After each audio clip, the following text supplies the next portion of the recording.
எல்லாருக்கும் வணக்கம். இது உங்கள் study with Darshini YouTube channel. நம்ம வீடியோவில் மே 15ஆம் தேதிக்கான கரண்ட் அஃபேர்ஸ் பார்க்க போகிறோம். டுடே கரண்ட் அஃபேர்ஸ் பார்க்கறதுக்கு முன்னாடி எஸ்டர்டே கரண்ட் அஃபேர்ஸ் ரிவிஷன் பார்த்துட்டு ஸ்டார்ட் பண்ணலாம். ஸோ மே 14ஆம் தேதிக்கான கரண்ட் அஃபேர்ஸ் ரிவிஷன் ஒவ்வொரு கொஸ்டினுக்கும் ஆன்சர் கமெண்ட் பண்ண ஆரம்பிச்சிடலாம். ஸ்டார்ட் பண்ணலாமா? ஃபர்ஸ்ட் கொஸ்டின், தமிழக காவல்துறையின் உளவுத்துறை ஐஜியாக நியமிக்கப்பட்டுள்ளவர் யார்? ஆன்சர் அஷ்ரா கர்க். 5வது முறையாக புதுச்சேரி முதல்வராக பதவியேற்றுள்ளவர் யார்? ஆன்சர் என் ரங்கசாமி. தமிழக அரசின் தலைமை வழக்குரைஞராக நியமிக்கப்பட்டவர் யார்? ஆன்சர் விஜய் நாராயண். சிபிஐ இயக்குனர் பிரவீன் சூட்டின் பதவிக்காலம் எத்தனை ஆண்டுகளுக்கு நீட்டிக்கப்பட்டுள்ளது? ஆன்சர் 1 இயர்க்கு எக்ஸ்டெண்ட் பண்ணிருக்காங்க. நம்பிக்கை தீர்மானம் என்பது சபையில் பெரும்பான்மையை நிரூபிக்க யாரால் கொண்டு வரப்படுகிறது? ஆன்சர் ஆளும் கட்சி சார்பில் கொண்டு வரப்படுது. நம்பிக்கை இல்லா தீர்மானம் அப்படின்னா அது எதிர்கட்சி சார்பில் கொண்டு வரப்படும். உலகின் 2வது பெரிய தங்க நுகர்வு நாடாக எந்த நாடு உள்ளது? ஆன்சர் இந்தியா தான் 2வது பெரிய தங்க நுகர்வு செய்யும் நாடு. ஃபர்ஸ்ட் இடத்துல சீனா இருக்கு. சரக்கு போக்குவரத்து விநியோக தரவரிசையில் முன்னணியில் உள்ள மாநிலம் எது? ஆன்சர் தமிழ்நாடு. கோஸ்டல் ஸ்டேட்டை பொறுத்த வரைக்கும் தமிழ்நாடு ஃபர்ஸ்ட் பிளேஸ்ல முன்னணியில இருக்கு. அதுவே நிலத்தால் சூழப்பட்ட மாநிலங்கள் வரிசையில உத்தரப்பிரதேச மாநிலம் ஃபர்ஸ்ட் பிளேஸ்ல இருக்கு முன்னணி மாநிலமா. இந்தியாவில் அறிமுகப்படுத்தப்பட்ட முதல் தனியார் ராணுவ போக்குவரத்து விமானம் எது? Answer Airbus C295. சீனியர் ஆசிய பளுதூக்குதல் சாம்பியன்ஷிப் போட்டியில் மகளிருக்கான 53 கிலோ பிரிவில் ஞானேஸ்வரி யாதவ் டேஷ் பதக்கத்தை வென்றுள்ளார். ஆன்சர் வெண்கல பதக்கம் வின் பண்ணிருக்காங்க. இப்போ டுடே கரண்ட் அஃபேர்ஸ் பார்க்கலாம்.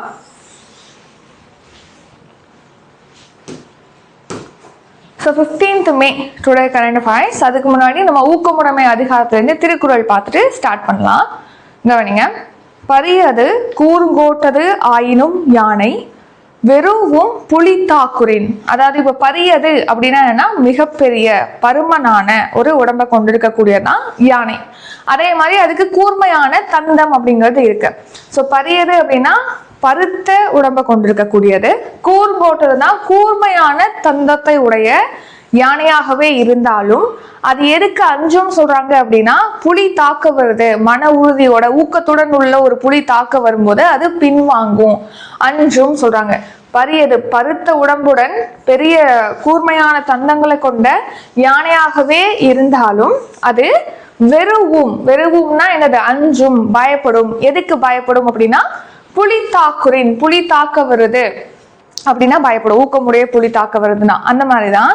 இப்போ எவ்வளவு பெரிய ஆளாவே உங்களுடைய பகையாளி இருந்தாலும் அவங்க கையில எவ்வளவு செல்வம் இருந்தாலும் சரி, எதுவா இருந்தாலும் சரி, அவங்க கிட்ட ஊக்கம் இல்லை, உங்ககிட்ட ஊக்கம் இருக்கு, மன உறுதி இருக்கு அப்படின்னா உங்களை பார்த்து அவங்க அஞ்சுவாங்க அப்படின்னு சொல்லி திருவள்ளுவர் குறிப்பிடுறாங்க. ஸோ இப்போ கரண்ட் அஃபேர்ஸ் பார்க்கலாம். தமிழ்நாடு டாபிக்.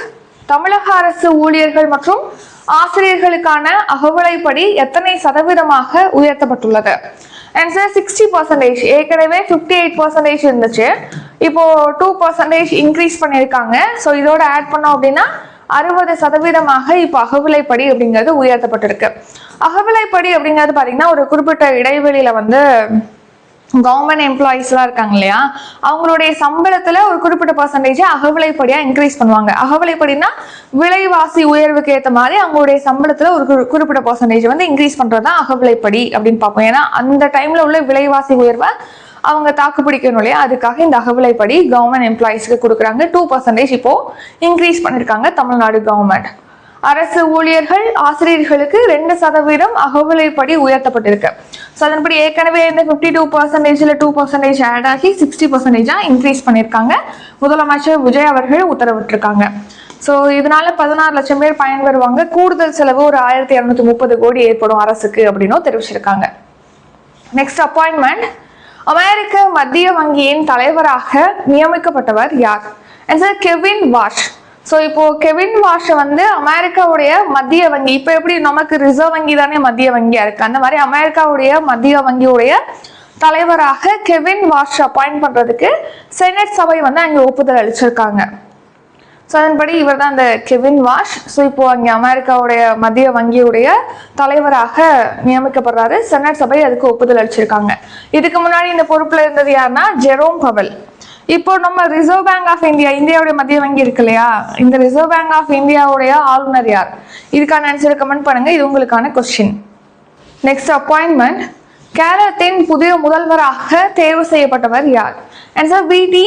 சதீஷன். ஸோ இப்போ கேரளாவில் எலெக்ஷன் நடந்துச்சு, அதில் வந்து காங்கிரஸ் தலைமையிலான கூட்டணி தான் வின் பண்ணாங்கன்னு சொல்லி பார்த்துருப்போம். ஸோ அதன்படி பார்த்தீங்கன்னா வி.டி. சதீஷன் அவர்கள் தான் வந்து கேரளாவில் இவங்க முதலமைச்சராக தேர்வு செய்யப்பட்டிருக்காங்க. ஸோ இவர் அங்கே பொறுப்பேற்க போறாரு, ஆளுநர் வந்து பொறுப்பேற்று வைப்பாங்க. இவங்க தான் வந்து வி.டி. சதீஷன் கேரளாவுடைய முதலமைச்சரா. ஏற்கனவே வந்து பினராயி விஜயன் வந்து இருந்தாங்க. ஸோ காங்கிரஸ் தலைமையிலான ஐக்கிய ஜனநாயக முன்னணியானது வின் பண்ணியிருக்காங்க எலெக்ஷன்ல. மொத்தமாக 140 தொகுதி. அதுல இந்த கூட்டணி வந்து 102 இடங்கள்ல வின் பண்ணியிருக்காங்க. அதுல காங்கிரஸ் மட்டும் 63 இடங்கள்ல வின் பண்ணி இப்போ ஆட்சி அமைக்கிறாங்க. வி.டி. சதீஷன் அவர்கள் தான் இப்போ அங்கே வந்து சீஃப் மினிஸ்டரா பொறுப்பேற்க போறாங்க, தேர்வு செய்யப்பட்டிருக்காரு. அடுத்து கேரளாவில் உள்ள நேஷனல் பார்க் அப்படின்னு பார்த்தோம்னா இரவிக்குளம் தேசிய பூங்கா இருக்கு. அப்புறம் சைலண்ட் வேலி நேஷனல் பார்க், அதாவது அமைதி பள்ளத்தாக்கு தேசிய பூங்கா அப்படிங்கிறது அங்கே இருக்கு. பெரியார் தேசிய பூங்கா, ஆனைமுடி சோலா தேசிய பூங்கா, ஆனைமுடி சோலை தேசிய பூங்கா, அப்புறம் மதிக்கெட்டான் சோலை தேசிய பூங்கா, மதிக்கெட்டான் சோலை தேசிய பூங்கா. அடுத்து வந்து பாம்பாடும் சோலை தேசிய பூங்கா. இதெல்லாமே வந்து கேரளாவில் இருக்கு. தமிழ்நாடு ஸ்கீம் மகளிர் உரிமை தொகை திட்டம் எந்த ஆண்டு தொடங்கப்பட்டது? 2023 செப்டம்பர் மாதம் 15ஆம் தேதி மகளிர் உரிமை தொகை திட்டம் லான்ச் பண்ணியிருப்பாங்க. அதாவது தகுதி வாய்ந்த குடும்ப தலைவிகளுக்கு மந்த்லி 1000 ரூபாய் அவங்களுடைய வங்கி கணக்குல வந்து வழங்கப்படும் அப்படின்னு சொல்லிட்டு இந்த ஸ்கீமை லான்ச் பண்ணியிருப்பாங்க. இப்போ புதிய ஆட்சி பொறுப்பேற்றிருக்காங்க இல்லையா, ஏற்கனவே டிஎம்கே இருந்தாங்க, அவங்க ஆட்சி இந்த ஸ்கீம் வந்து லான்ச் பண்ணியிருப்பாங்க. இந்த நிலைமையில இப்போ பிப்ரவரியில வந்து 5000 ரூபாய் வந்து அந்த விமென்ஸுக்கு வந்து அந்த குடும்ப தலைவிகளுக்கு வந்து அனுப்பியிருப்பாங்க கவர்மெண்ட். இப்போ இந்த மந்த் வந்து 1000 ரூபாய் வராது, இதை இன்னுமே இம்ப்ரூவ் பண்ணி மேம்படுத்தப்பட்ட ஒரு ஸ்கீமா வந்து லான்ச் பண்ணுவோம். 2500 ரூபாய் வந்து குடும்ப தலைவிகளுக்கு வழங்குற மாதிரி அப்படின்னு சொல்லி தெரிவிச்சிருக்காங்க. ஃபர்ஸ்ட் இந்த ஸ்கீம் எப்போ இனிஷியேட் பண்ணாங்க, ஃபர்ஸ்ட் லான்ச் பண்ணது எப்போ அப்படின்னா 2023 செப்டம்பர் 15. செப்டம்பர் 15ங்கிறது அண்ணாவுடைய பிறந்த நாள். எங்க தொடங்கி வச்சாங்கன்னா காஞ்சிபுரத்துல தொடங்கி வச்சாங்க. அடுத்து 60 வயது வரை இருக்கக்கூடிய அனைத்து குடும்ப தலைவிகளுக்குமே 2500 ரூபாய் வழங்குற வகையில இது மேம்படுத்தப்படும் அப்படின்னு தெரிவிச்சிருக்காங்க. இந்த மந்த் 1000 வராது அப்படின்னும். அதே மாதிரி இப்போ காலேஜ் படிக்கக்கூடிய மாணவிகள் இருப்பாங்க இல்லையா, கவர்மெண்ட் ஸ்கூல்ல 6 to 12 வரைக்கும் படிச்சுட்டு காலேஜ்ல போய் உயர்கல்வியில ஜாயின் பண்ண மாணவிகளுக்கு 1000 ரூபாய் கொடுக்கறதுக்காக புதுமை பெண் திட்டம் 2022 லான்ச் பண்ணாங்க. அதுக்கப்புறமா அதே மாதிரி மாணவர்களுக்காக 2024 ஆகஸ்ட் மந்த்ல வந்து தமிழ் புதல்வன் திட்டம். இதுல இன்னொரு கிரைட்டீரியா என்னன்னா தமிழ் மீடியம்ல படிச்ச மாணவர்களுக்கு தான் இந்த 1000 ரூபாய், கவர்மெண்ட் ஸ்கூல்ல படிச்சு தமிழ் மீடியம்ல படிச்சு போன மாணவர்களுக்கு. ஸோ அவங்களுக்கான 1000 ரூபாய் இந்த மந்த் வந்து வரவு வைக்கப்பட்டிருப்பதா தெரிவிச்சிருக்காங்க. Next reason news. ஸோ இப்போ சமீபத்தில் பார்த்தீங்கன்னா விஜய் அவர்கள் முதலமைச்சராக பொறுப்பேற்றோன்னா 500 யூனிட் மின்சாரம் யூஸ் பண்ணுறாங்கன்னா அந்த குடும்பம் வந்து 200 யூனிட்டுக்கு வந்து இலவசம் வழங்கப்படும் மின்சாரம் அப்படின்னு சொல்லி. அதுக்கடுத்து போதைப் பொருள் தொடர்பான குற்றங்களை தடுக்கிறதுக்காக மாவட்டம் அப்புறம் மாநகராட்சி அளவில் 65 போதைப் பொருள் தடுப்பு படைகள் உருவாக்குறதுக்கும் உத்தரவிட்டிருக்காங்க. அடுத்து பெண்களுடைய பாதுகாப்பை மேம்படுத்துறதுக்காக சிங்கப்பெண் அதிரடி படை அப்படிங்கிறத தொடங்கியிருக்காங்க. Next national. தலைமை தேர்தல் ஆணையர் மற்றும் பிற தேர்தல் ஆணையர்கள் சட்டம் எந்த ஆண்டு இயற்றப்பட்டது? 2023 இந்த ஆக்ட் வந்து இயற்றியிருப்பாங்க. அதாவது ஃபர்ஸ்ட் இந்த ஆக்டை பற்றி தெரிஞ்சுக்கிறதுக்கு முன்னாடி சுப்ரீம் கோர்ட் வந்து ஒரு தீர்ப்பு வழங்கியிருப்பாங்க. அது என்னன்னா, இப்போ தலைமை தேர்தல் ஆணையர்னு சொல்லிட்டு எலெக்ஷன் கமிஷன் ஆஃப் இந்திய தேர்தல் ஆணையத்துல ஒரு தலைமை தேர்தல் ஆணையர், 2 தேர்தல் ஆணையர்கள் இருப்பாங்க, மொத்தம் 3 பேர் இருப்பாங்க. இவங்களை அப்பாயிண்ட் பண்றது யாரு, ஸோ எப்படி சூஸ் பண்ணலாம் அப்படிங்கிற மாதிரி அவங்களை தேர்வு செய்வதற்கான ஒரு தேர்வுக்குழு அமைக்கப்படணும்னு சொல்லியிருப்பாங்க. அந்த தேர்வுக்குழுல யார் யார் இருக்கலாம் அப்படின்னா இந்திய பிரதமர், அப்புறம் எதிர்கட்சி தலைவர், அப்புறம் வந்து உச்சநீதிமன்றத்துடைய தலைமை நீதிபதி, சீஃப் ஜஸ்டிஸ் ஆஃப் இந்தியா, இவங்க 3 பேர் அடங்கிய தேர்வுக்குழு யாரை வந்து தேர்தல் ஆணையரா அப்பாயிண்ட் பண்ணலாம் அப்படின்னு சொல்லிட்டு இந்த தேர்வுக்குழு சூஸ் பண்ணுவாங்கன்னு சொல்லி உச்சநீதிமன்றம் தீர்ப்பளிச்சிருப்பாங்க. தீர்ப்பளிச்ச கொஞ்ச நாள்ல பாத்தீங்கன்னா இந்த தலைமை தேர்தல் ஆணையர் மற்றும் பிற தேர்தல் ஆணையர் சட்டம் அப்படிங்கிறது 2023 கொண்டு வந்து நிறைவேற்றப்பட்டிருக்கும் நாடாளுமன்றத்துல. அதுல என்ன சொல்லியிருப்பாங்கன்னா, இந்த மாதிரி சீஃப் ஜஸ்டிஸ் இந்த தேர்தல் ஆணையர் தலைமை தேர்தல் ஆணையர் இவங்களெல்லாம் தேர்வு செய்யறது. அந்த தேர்வுக்குழுல யார் இருப்பாங்க தேர்வு செய்வதற்கான அந்த தேர்வுக்குழுல அப்படின்னா பிரதமர், அப்புறம் எதிர்கட்சி தலைவர், இப்போ சுப்ரீம் கோர்ட் ஜட்ஜ் இருக்காங்க இல்லையா, உச்சநீதிமன்ற தலைமை நீதிபதி, இவங்களை எடுத்துட்டு மினிஸ்டர், ஏதேனும் ஒரு அமைச்சர், பிரதமர் தேர்வு செய்யக்கூடிய ஒரு அமைச்சர் வந்து இந்த தேர்வுக்குழுல இடம்பெறுவாங்க அப்படின்னு சொல்லி இந்த சட்டத்துல மாத்திருப்பாங்க. ஸோ சுப்ரீம் கோர்ட்டோட தீர்ப்பே மதிக்காம இங்க இந்த ஆக்ட்ல அமைச்சரை ஆட் பண்ணிருக்காங்க அப்படிங்கிற மாதிரி சொல்லி மனு தாக்கல் செஞ்சிருக்காங்க. இப்படி பண்ண முடியுமா அப்படின்னு சொல்லி அதை உச்சநீதிமன்றம் விசாரிக்கிறாங்க. ஸோ அதனாலதான் அதை பத்தி பார்க்கணும். ஸோ தேர்தல் ஆணையம் சுதந்திரமாக செயல்படுவதற்கு அதுக்கு அதிகாரம் இருக்குன்னு சொல்லிட்டு அந்த விசாரணையில தெரிவிச்சிருப்பாங்க. ஸோ அதை தான் இப்ப பார்க்க போறோம். இன்னும் இதுக்கு தீர்ப்பு இன்னும் கொடுக்கல. இந்த மாதிரி இந்த மனுவை வந்து உச்சநீதிமன்றம் விசாரிச்சுக்கிட்டு இருக்கும்போது தேர்தல் ஆணையம் வந்து சுதந்திரமா செயல்படுறதுக்கு அதுக்கு உரிமை இருக்கு அப்படிங்கிற மாதிரி பேசியிருப்பாங்க. இதுதான் நான் முன்னாடி சொன்னது. தேர்தல் ஆணையர்களை வந்து குடியரசுத் தலைவரை அப்பாயிண்ட் பண்ணுவாங்க. அதுக்கு முன்னாடி அவங்களை தேர்வு செய்வதற்கான குழுல அந்த 3 பேர் இருப்பாங்க. அதுல சீஃப் ஜஸ்டிஸ் ஆஃப் இந்தியாவை நீக்கிட்டு மினிஸ்டர் இருப்பாங்கன்னு சொல்லிட்டு இந்த சட்டத்துல கொண்டு வந்துட்டாங்க. ஸோ இந்த நிலைமையில ஒரு ஆர்டிக்கல் பார்த்துக்கலாம். உச்சநீதிமன்றத்துடைய 2 பவர்ஸ் சம்பந்தமா உள்ள 2 ஆர்டிக்கல். 142 நமக்கு தெரியும். ஸோ நீதியை நிலைநாட்டுவதற்காக உச்சநீதிமன்றத்துக்கு சிறப்பு அதிகாரம் இருக்கு. ஸோ உச்சநீதிமன்றம் வந்து ஆர்டிகல் 142 பயன்படுத்தி இப்போ நீதியை நிலைநாட்டுவதற்காக அவங்க எந்த முடிவு வேணா எடுக்கலாம். அது ஆர்டிகல் 142. அடுத்த ஆர்டிகல் 141 என்ன சொல்றாங்கன்னா, உச்சநீதிமன்றத்துல வழங்கப்படக்கூடிய, அதாவது அறிவிக்கப்படக்கூடிய எந்த ஒரு தீர்ப்பா இருந்தாலும் சரி, அது இந்தியாவுடைய எல்லைக்குள்ள இருக்கக்கூடிய அனைத்து நீதிமன்றங்களுக்கும் உட்படும் அப்படின்னு சொல்லிட்டு தெரிவிச்சிருக்காங்க. இப்போ உச்சநீதிமன்றத்தில் தீர்ப்பு வழங்குறாங்க அப்படின்னா அதுக்கப்புறம் அதுதான் ஃபைனல் ஜட்ஜ்மெண்ட்ங்கிறது. அது வந்து இந்தியாவோட எல்லைக்குள்ள எல்லா இடத்துக்குமே பொருந்தும். அடுத்து இப்போ இந்திய தேர்தல் ஆணையம் சுதந்திரமாக செயல்படுறது அவசியம் சொல்லிட்டு இந்த விசாரிக்கும் போது உச்சநீதிமன்றம் மென்ஷன் பண்ணியிருப்பாங்க. நெக்ஸ்ட் சமிட்ஸ், மாநாடுகள். பிரிக்ஸ் கூட்டமைப்பிற்கு 2026ஆம் ஆண்டு தலைமை வகிக்கும் நாடு இது. Answer India. நம்ம இந்தியா தான் வந்து இந்த வருஷம் வந்து பிரிக்ஸ் கூட்டமைப்புக்கு தலைமை பொறுப்பை ஏற்றிருக்கு. பிரிக்ஸ்ல வந்து ஒரு 10 நாடுகள் இருக்கு. ஃபர்ஸ்ட் வந்து 4 நாடுகள் பிரிக் கூட்டமைப்பா இருந்திருக்கும். அதுக்கப்புறமா சவுத் ஆப்பிரிக்கா அதில் இணைஞ்சு 5 நாடுகள் பிரிக்ஸா மாறி இருக்கும். இப்போ இந்தோனேஷியா, ஈரான் இந்த நாடுகள் இணைஞ்சு மொத்தமா 10 நாடுகள் கொண்ட ஒரு கூட்டமைப்பா பிரிக்ஸ் உருவெடுத்திருக்கு. இந்த வருஷம் இந்த பிரிக்ஸுக்கு தலைமை பொறுப்பை நம்ம இந்தியா ஏற்றிருக்கு. 2006ஆம் ஆண்டு தான் இது தொடங்கப்பட்டது, பிரிக்ஸ் அப்படிங்கிறது. ஸோ பிரிக்ஸ் கூட்டமைப்பு இந்தியா தலைமையில இந்த வருஷம் எங்கே நடக்க போகுது, அதாவது இந்த வருஷம் வெளியுறவு அமைச்சர்கள் மாநாடு அப்படிங்கிறது டெல்லியில் நடந்திருக்கு. ஸோ இதுக்கப்புறம் தான் தலைவர்கள் மாநாடு அப்படிங்கிறது நடக்கும். ஸோ 2025 போன வருஷம் வந்து இந்த பிரிக்ஸோடைய தலைவர்கள் மாநாடு 17வது எடிஷன்ங்கிறது ரியோ டி ஜெனீரோல பிரேசில்ல நடந்துச்சு. இந்த வருஷம் இந்தியாவில் நடக்க போகுது. பிரிக்ஸோட ஃபுல் ஃபார்ம்ல பார்த்தோன்னா பிரேசில், ரஷ்யா, இந்தியா, சீனா, சவுத் ஆப்பிரிக்கா இந்த 5 நாடுகள் தான் ஃபர்ஸ்ட் இருந்துச்சு. அதுக்கப்புறமா இப்போ 5 நாடுகள் இணைஞ்சு 10 நாடுகளா இதோட எண்ணிக்கை இன்க்ரீஸ் ஆயிருக்கு. 2006 தான் பிரிக்ஸ் வந்து ஸ்டார்ட் பண்ணியிருப்பாங்க. ஹெட் குவார்ட்டர் எங்க இருக்குன்னா ஷாங்காயில இருக்கு. 2009 தான் வந்து பிரேசில், ரஷ்யா, இந்தியா, சீனா இந்த நாடுகள்லாம் சேர்ந்து மாநாடு நடத்தியிருப்பாங்க. 2010 வந்து தென்னாப்பிரிக்கா இணைஞ்சிருக்கும் இந்த கூட்டமைப்புல. ஸோ பிரிக்ஸா மாறி இருக்கும். 2024 ஈரான், எகிப்து, எத்தியோப்பியா, ஐக்கிய அரபு அமீரகம் இந்த 4 நாடுகள் 2024 பிரிக்ஸ் கூட்டமைப்புல இணைஞ்சது. 2025 இந்தோனேஷியா வந்து இணைஞ்சு மொத்தமா 10 மெம்பர்ஸ் இருக்காங்க பிரிக்ஸ்ல. இந்த பிரிக்ஸோடைய வெளியுறவு அமைச்சர்கள் மாநாடு இப்போ டெல்லியில நடந்திருக்கு. அதனாலதான் அதை பத்தி பாக்குறோம். 2027 வந்து இந்திய, நெக்ஸ்ட் இயர் வந்து சீனா தலைமை பொறுப்பில் இருக்கும். ஸோ இந்த வருஷம் நம்ம இந்தியாவா, ஸோ நெக்ஸ்ட் இயர் வந்து சீனா. போன வருஷம் வந்து பிரேசில் தலைமை பொறுப்பேற்றிருந்தாங்க. அடுத்து ரீசன் நியூஸ். 3வது இந்தியா நார்டிக் மாநாடு இப்போ நார்வேல நடைபெற்றிருக்கு. இன்டர்நேஷனல் பிக் கேட் அலையன்ஸ் உடைய 26வது உறுப்பு நாடாக சவுதி அரேபியா இணைச்சிருக்கு. அதே மாதிரி ஒபெக் மற்றும் ஒபெக் பிளஸ் கூட்டமைப்புல இருந்து இப்போ ரீசெண்டா ஒரு நாடு மே 1 அதுல இருந்து வெளியாயிருக்காங்கன்னு சொல்லி பார்த்தோம் இல்லையா, அது எந்த நாடுங்கிறத கமெண்ட் பண்ணுங்க. அப்புறம் 2027 ஏஏ உச்சி மாநாடு சுவிட்சர்லாந்துல நடக்க போகுது. இந்த வருஷம் நம்ம இந்தியாவில நடந்துச்சு ஏஏ உச்சி மாநாடு. நெக்ஸ்ட் 3வது சர்வதேச இந்திய மொழிகள் மாநாடு டெல்லியில நடைபெற்றது. பாதுகாப்பு விவகாரம் சம்பந்தமான உலகளாவிய மாநாடு ஜெர்மனியில மியூனிக்ல நடைபெற்றது. வளர்ச்சி அடைந்த பாரத இந்தியர்கள் மாநாடு விவேகானந்தருடைய பிறந்த நாளையொட்டி புதுடெல்லியில நடைபெற்றது. அடுத்த ஸ்டேட் அண்ட் ஸ்கீம். இந்தியாவின் மிக உயரமான ஆஸ்ட்ரோடர்ஃப் கால்பந்து மைதானம் எங்கு அமைக்கப்பட்டுள்ளது? ஆன்சர் லடாக்ல. ஆஸ்ட்ரோடர்ஃப் அப்படின்னா என்னன்னா, இப்போ நம்ம புல்வெளியில தானே கால்பந்து அந்த விளையாட்டுகள் அப்படிங்கிறது கண்டக்ட் பண்ணுவாங்க, நடத்துவாங்க.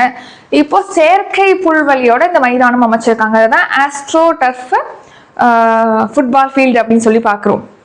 இது வந்து உயரமான இடத்துல அமைச்சிருக்காங்க இந்த மாதிரி ஒரு மைதானத்தை. அது எங்கன்னா லடாக்ல லேல. ஆன்சர் ஆப்ஷன் ஏ, லே லடாக்ல வந்து அமைச்சிருக்காங்க.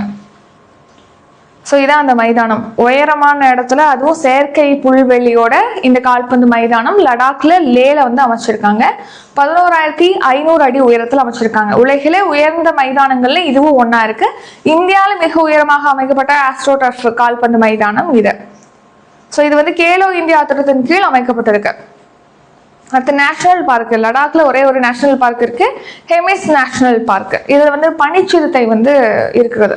இப்போ பனிச்சிறுத்தை அதிகமா இருக்கக்கூடியது உலகிலே பார்த்தோம்னா லடாக்ல தான் அதிகமா இருக்கு. ஸோ அதோட ஒரு வாழ்விடமாக இந்த ஹெமிஸ் நேஷனல் பார்க் வந்து இருக்கு. Central government scheme. எந்த ஆண்டிற்குள் 100 மில்லியன் டன் நிலக்கரியை வாயுவாக்கம் செய்ய இலக்கு நிர்ணயிக்கப்பட்டுள்ளது? ஆன்சர் 2030ஆம் ஆண்டுக்குள். ஸோ நிலக்கரி வாயுவாக்கம் அப்படின்னா என்ன? இப்போ நார்மலா நிலக்கரியை பார்த்தீங்கன்னா நம்ம வந்து அனல் மின் நிலையங்கள்ல எரிச்சு அதன் மூலமா அந்த வெப்பத்தினால நீரை வந்து சூடு பண்ணி அது ஸ்டீமா மாறும், நீராவியா மாறும். அந்த ஸ்டீம் மோதி டர்பைன் சுத்தும். அது ஜென்ரேட்டரோட கனெக்ட் பண்ணியிருப்பாங்க. ஸோ ஜென்ரேட்டர் அதை மின்சாரமாக நமக்கு மாற்றி தரும். இப்படிதான் மின்சாரம் உற்பத்தி செய்யறோம் நிலக்கரியை யூஸ் பண்ணி. இப்போ நிலக்கரி வாயுவாக்கம், இப்போ நிலக்கரியை யூஸ் பண்ணும்போது எரிக்கும் போது பார்த்தீங்கன்னா புகை வருது, அதோட மாசு துகள்கள் அப்படிங்கிறது ரிலீஸ் ஆகுது. ஸோ இதனால சுற்றுச்சூழலுக்கு உகந்ததா இல்லை, மாசுபாடு அப்படிங்கிறது இருக்கு.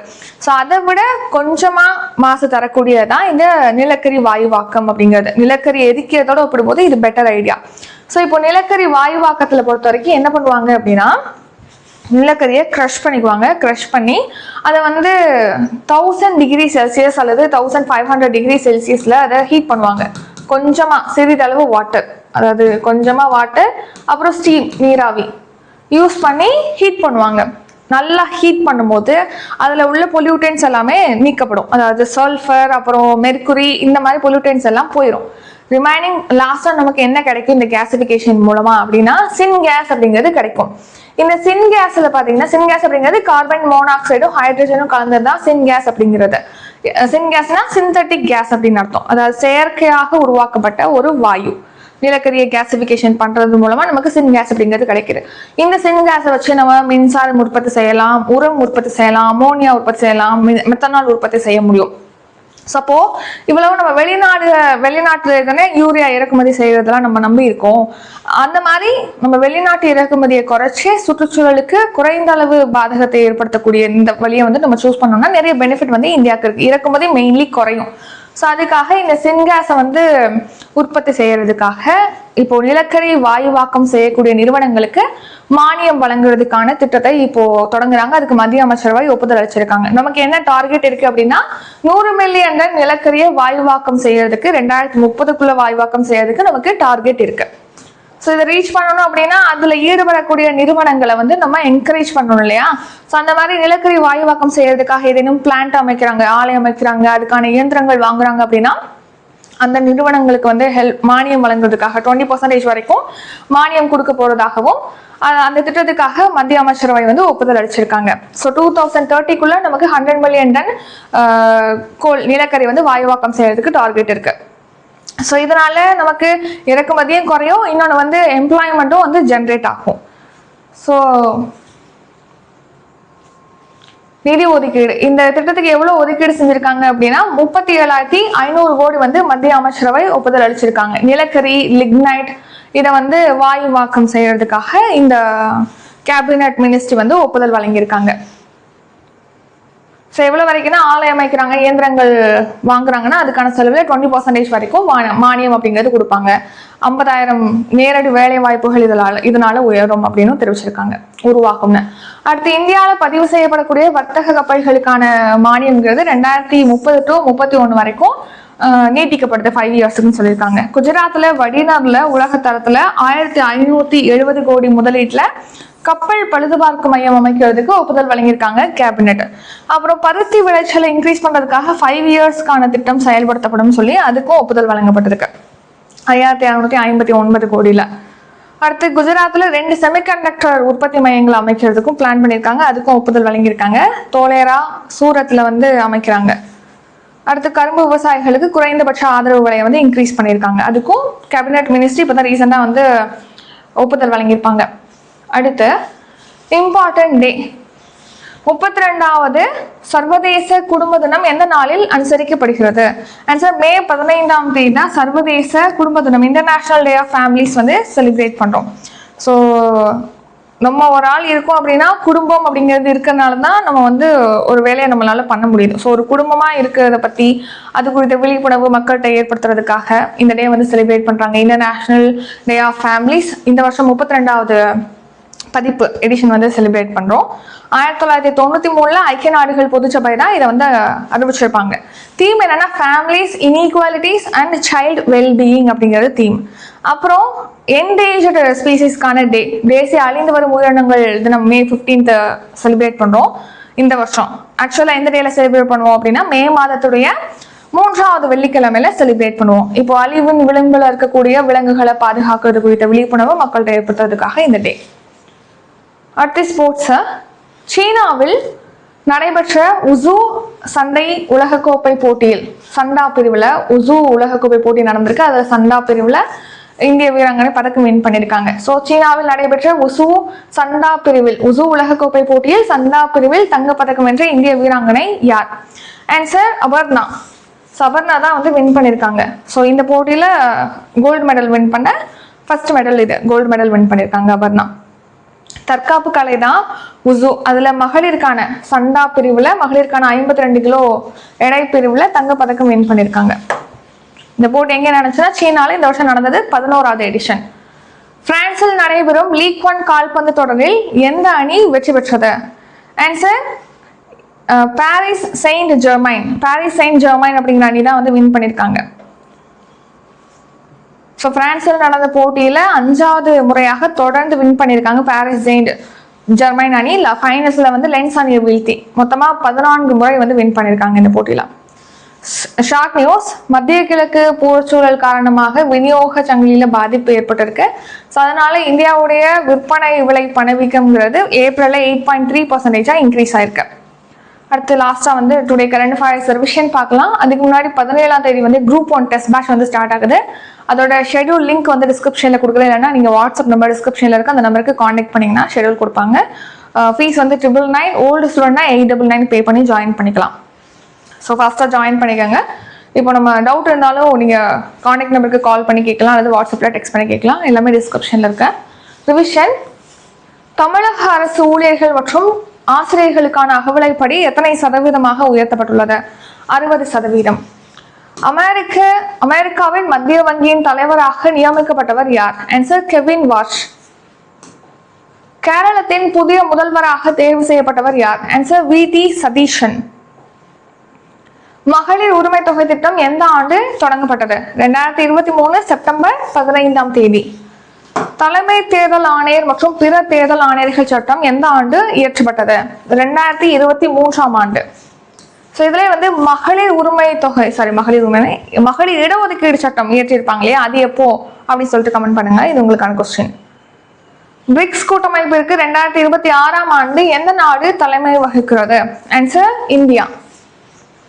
இந்தியாவின் மிக உயரமான ஆஸ்ட்ரோடர்ஃப் கால்பந்து மைதானம் எங்கு அமைந்துள்ளது? ஆன்சர் லடாக்ல, லேல. எந்த ஆண்டிற்குள் 100 மில்லியன் டன் நிலக்கரியை வாயுவாக்கம் செய்ய இலக்கு நிர்ணயிக்கப்பட்டுள்ளது? ஆன்சர் 2030ஆம் ஆண்டுக்குள். 32வது சர்வதேச குடும்ப தினம் எந்த நாளில் அனுசரிக்கப்படுகிறது? ஆன்சர் மே 15ஆம் தேதி. சீனாவில் நடைபெற்ற உசு உலகக்கோப்பை போட்டியில் தங்கப்பதக்கம் வென்ற இந்திய வீராங்கனை யார்? ஆன்சர் அபர்ணா. இத்துடன் இன்றைக்கான கரண்ட் அஃபேர்ஸ் வீடியோ நிறைவடைகிறது. இந்த வீடியோ உங்களுக்கு பிடிச்சிருந்தா லைக் பண்ணுங்க, ஷேர் பண்ணுங்க. நம்ம சேனலை நீங்க இன்னும் சப்ஸ்கிரைப் பண்ணலன்னா மறக்காம சப்ஸ்கிரைப் பண்ணிக்கோங்க. நன்றி, வணக்கம்.